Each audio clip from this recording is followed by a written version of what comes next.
जय सिया राम। आज हम बात करेंगे हिंदी के बहुत ही महत्वपूर्ण टॉपिक तत्सम और तद्भव शब्द पर। ये शब्दों के प्रकार के अंतर्गत आता है। हिंदी में जब हम स्रोत के आधार पर शब्दों को पढ़ते हैं तो हम देखते हैं कि स्रोत के आधार पर शब्द 5 प्रकार के होते हैं: तत्सम, तद्भव, देशज, विदेशज और संकर शब्द। इनमें से तत्सम और तद्भव जो शब्द होते हैं वो स्टूडेंट को बड़े कंफ्यूज करते हैं कि कैसे पता करें कि तत्सम कौन से शब्द होते हैं या फिर तद्भव कौन से शब्द होते हैं, कैसे पता करेंगे। इसके लिए हमें संस्कृत का ज्यादा ज्ञान होना चाहिए। तो मैंने कोशिश किया है कि हम कुछ मूलभूत अंदर को, डिफरेंट को जो है वो इंग्लिश और संस्कृत और हिंदी में देखें, जिससे हमें पता चले कि सर तत्सम कौन से शब्द होते हैं और तद्भव कौन से शब्द होते हैं। देखो, हिंदी में शब्दों का प्रकार, एक हम टॉपिक पढ़ते हैं शब्दों के प्रकार। शब्दों के प्रकार के अंतर्गत हम पढ़ते हैं कि स्रोत के आधार पर शब्द, और जब हम स्रोत के आधार पर शब्द पढ़ते हैं तो उसमें पढ़ते हैं कि हम 5 शब्द 5 प्रकार के होते हैं।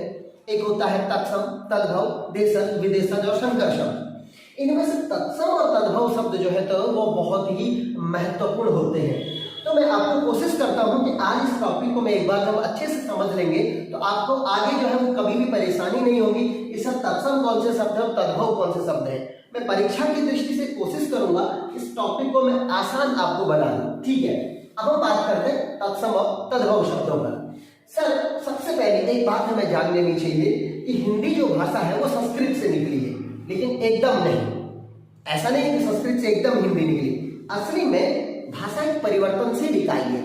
इसका मतलब ये होता है कि भाषा में बदलाव आते रहते हैं। देखो, हमारी जो सबसे पहले आदि जननी, हमारी भाषाओं की, सभी भाषाओं की आदि जननी जो है वो है संस्कृत। आदि जननी है संस्कृत। अब संस्कृत के बाद संस्कृत में कुछ भाषा संबंधी बदलाव आए और फिर वो वहां संस्कृत के बाद पाली, पाली के बाद प्राकृत, प्राकृत के बाद अपभ्रंश,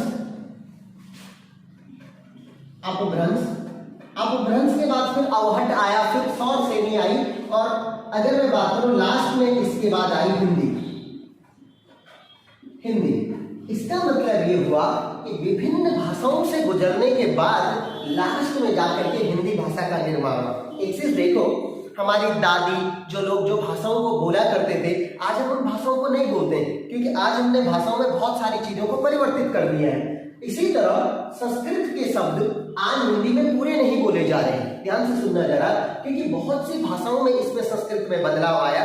पहले पाली बनी, फिर प्राकृत बनी, फिर अपभ्रंश बनी, फिर अवहट्ट बनी, और तब जाकर के फिर वो सौर श्रेणी के बाद हिंदी का नंबर आया है। अच्छा, एक चीज यहाँ पे समझने लायक क्या है कि सर तत्सम शब्द कौन से होते हैं। ध्यान से सुनना जरा।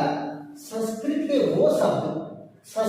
वो शब्द जो विभिन्न भाषाओं से गुजरने के बावजूद भी, संस्कृत के वो शब्द जो विभिन्न भाषाओं से गुजरने के बावजूद भी, जो संस्कृत से ही निकले हैं, विभिन्न भाषाओं से गुजरने के बावजूद भी आज हिंदी में ज्यों के त्यों बोले जाते हैं, उन्हें कहते हैं तत्सम शब्द। उन्हें कहते हैं तत्सम शब्द।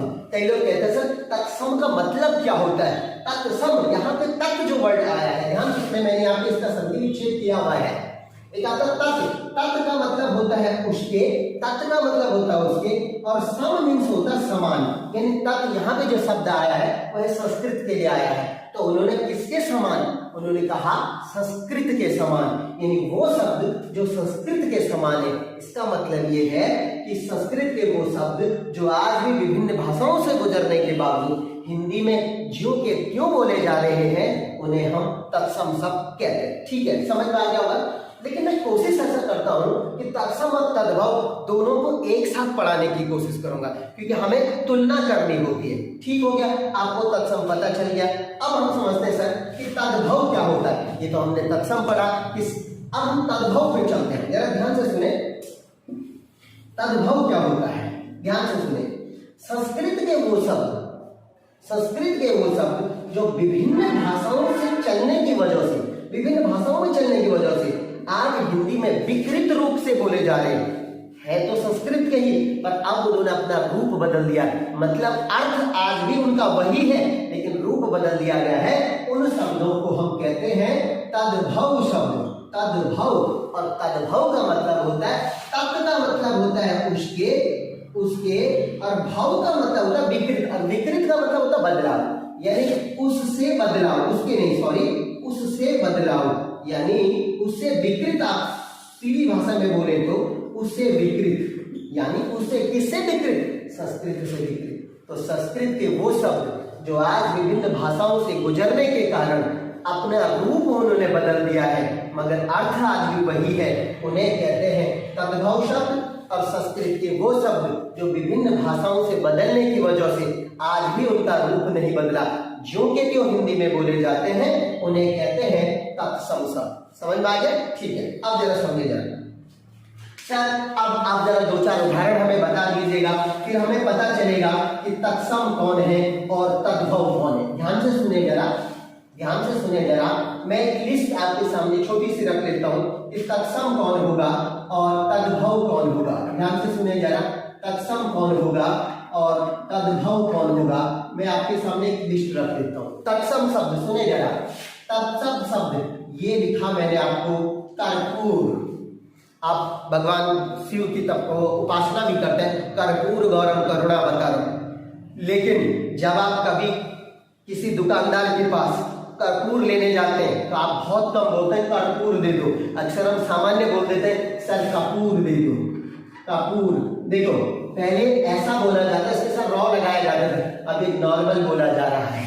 इसने रूप बदल दिया मगर अर्थ नहीं बदला, उसे हम तत्सम कहते हैं। और रूप बदल दिया, अर्थ नहीं बदला, तद्भव कहते हैं। अगर आप ये कहोगे तो तत्सम होगा, अगर आप ये कहोगे तो तद्भव होगा। ध्यान से सुनना जरा। जैसे मैंने कहा संध्या, संध्या, संध्या शब्द तत्सम होता है, लेकिन अगर मैं इसे कहूं सांझ, अगर मैं इसे कहूं सांझ, तो ये शब्द जो होगा वो तद्भव होगा। शब्द बदला, शब्द बदला मगर अर्थ नहीं बदला, अर्थ दोनों का बिल्कुल एक जैसा है। केवल रूप बदला तो तद्भव हो गया, और रूप नहीं बदला तो वो तत्सम हो गया। इसका मतलब ये है संस्कृत के शब्द तत्सम कहलाते हैं, और हिंदी, संस्कृत के ही तो शब्द है हिंदी में, तो संस्कृत के शब्द जो हिंदी में बोले जा रहे हैं उन्हें हम कहेंगे तद्भव शब्द। ध्यान से सुनना। एक और है, जैसे मैं संस्कृत में बोलता हूँ हस्त, लेकिन आज वही शब्द यहाँ पर प्रयोग हो रहा है हाथ के रूप में। हस्त तो मैंने कहा आज हाथ के रूप में। ध्यान से सुने जरा। जैसे मैंने कहा अक्षी, अक्षी, अक्षी संस्कृत का है तो इसे बोलेंगे आंख, आंख। जरा से ध्यान रखें, सांझ, आंख, इनके बारे में अभी मुझे आपको एक ट्रिक भी बतानी है, बहुत ही महत्वपूर्ण ट्रिक है। मेरे साथ पूरा वीडियो में बने रहे। मैं आपको ऐसे ट्रिक बताऊंगा जो कि तत्सम तद्भव जो पेपरों में पूछे जाते हैं, एक भी प्रश्न आपसे गलत नहीं होगा, ये मेरी गारंटी है। समझे जरा। अक्षी का आंख ये तद्भव होता और ये तत्सम है। और भी जरा सुने जरा। जैसे एक शब्द आता है कच्छप, कच्छप, भगवान विष्णु का कच्छप अवतार, तो कच्छप का क्या होगा? कछुआ, कच्छप का होगा कछुआ। ध्यान से सुने जरा। तो इस तरीके से जो है वो तत्सम शब्द और तद्भव शब्दों की मैंने एक छोटी सी लिस्ट आपके सामने रखी है, और आपको पता चला होगा कि सर तत्सम क्या होते हैं, तद्भव क्या होते हैं। लेकिन इतना तो सामान्य किताबों में भी लिखा हुआ है, पर आपको मैं जो दूंगा वो कुछ महत्वपूर्ण होगा, कुछ स्पेशल होगा। तो अब मैं सीधे सीधे उन्हीं पर आ जाता हूँ कि सर हम कैसे पता करें कि शब्द तद्भव है या तत्सम। कुछ अंतर मैं आपको बताने जा रहा हूँ, ध्यान से सुने जरा। मैं आपको कुछ अंतर बताने जा रहा हूं, जो अंतर आपको परीक्षाओं में बहुत ही महत्वपूर्ण, बहुत ही ज्यादा सहायक होंगे, वो मैं आपको बता दे रहा हूं। पहला शब्द तत्सम का, ये ट्रिक सुने जरा, ट्रिक नहीं है, ये मैंने जितनी बार हिंदी को प्रैक्टिस की है उस प्रैक्टिस से निकल करके आए हैं। पहला शब्द सुने जरा, संयुक्त अक्षरों से बने शब्द, संयुक्त अक्षर वर्ण, संयुक्त अक्षरों से, संयुक्त अक्षरों से बने शब्द, बने शब्द अधिकतर, अधिकतर मतलब 95%, अधिकतर, अधिकतर तत्सम होंगे। ध्यान से सुनना बेटा, तत्सम होंगे।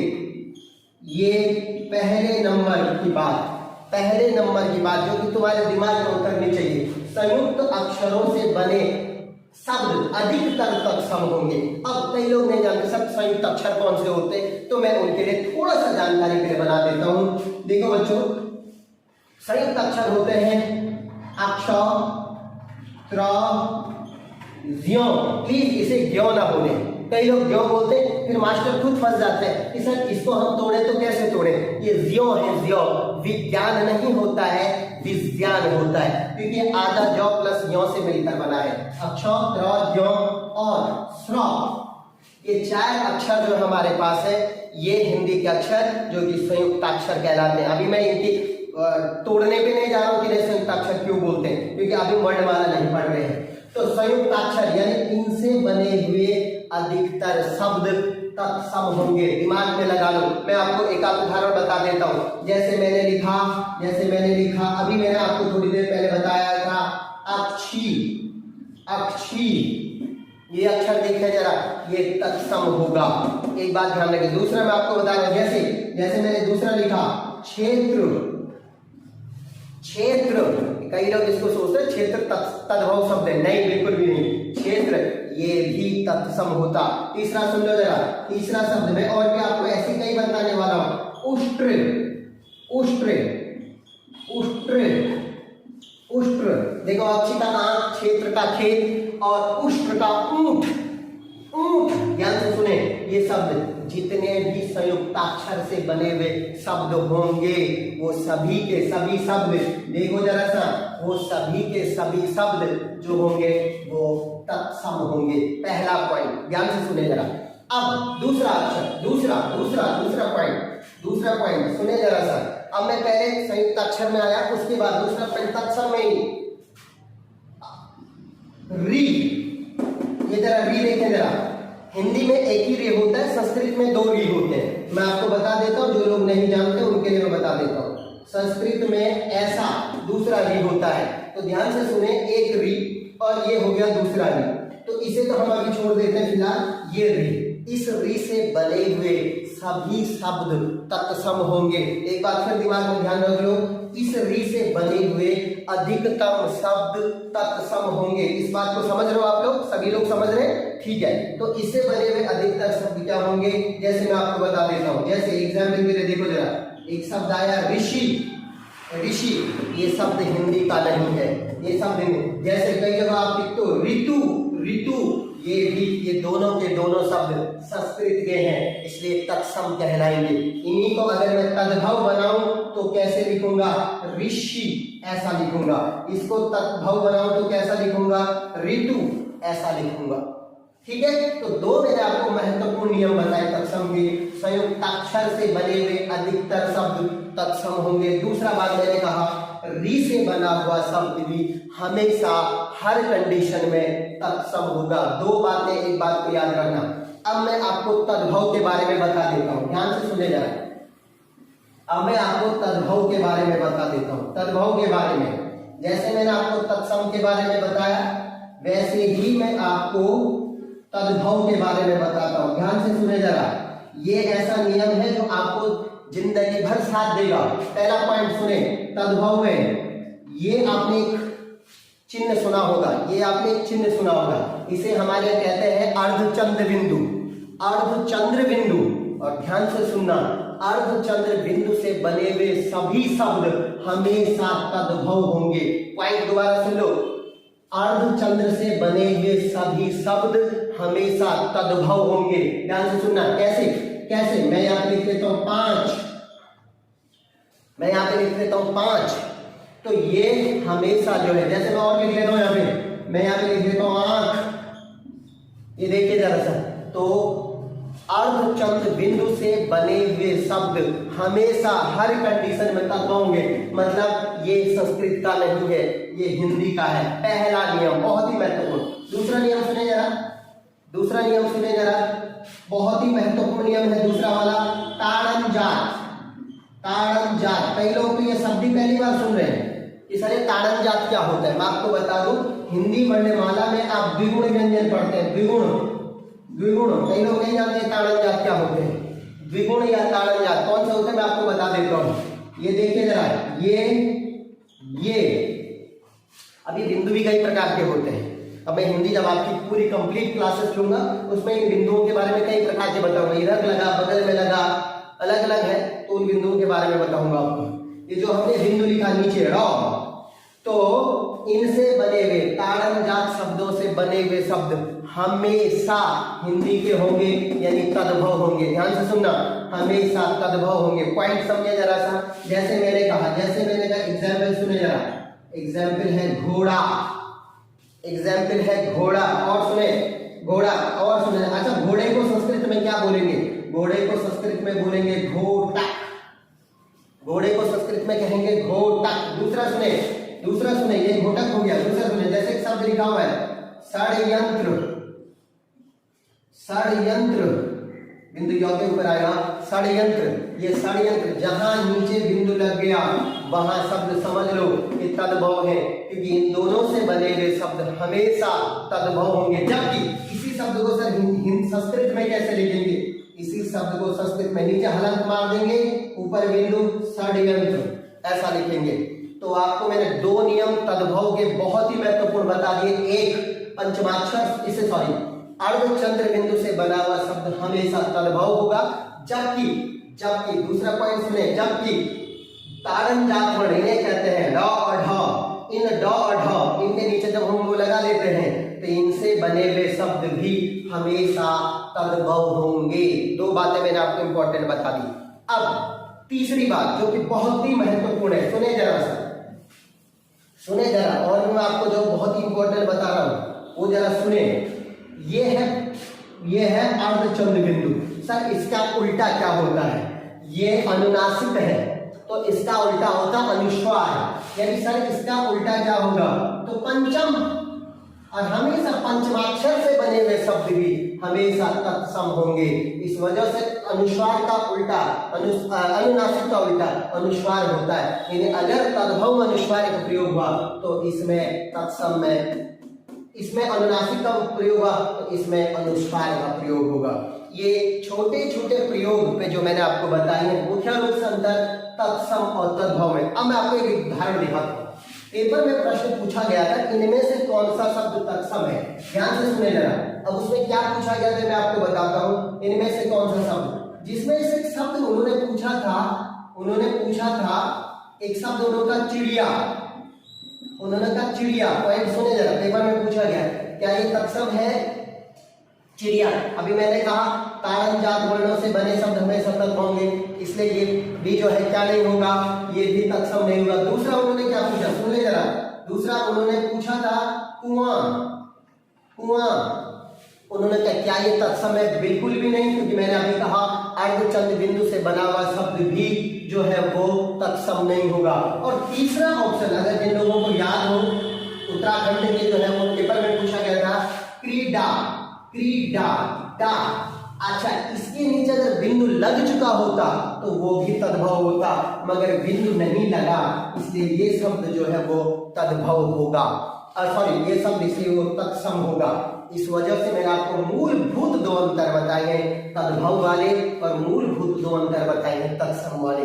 इन चार अंतरों को, इन चार ट्रिकों को, इन चार चीजों को आप अपने मन में ध्यान दें, आपको कभी भी तत्सम और तद्भव करने में समस्या नहीं होगी। आपको ये वीडियो कैसा लगा हमें कमेंट में जरूर बताएं और मेरे चैनल को सब्सक्राइब जरूर करें। धन्यवाद।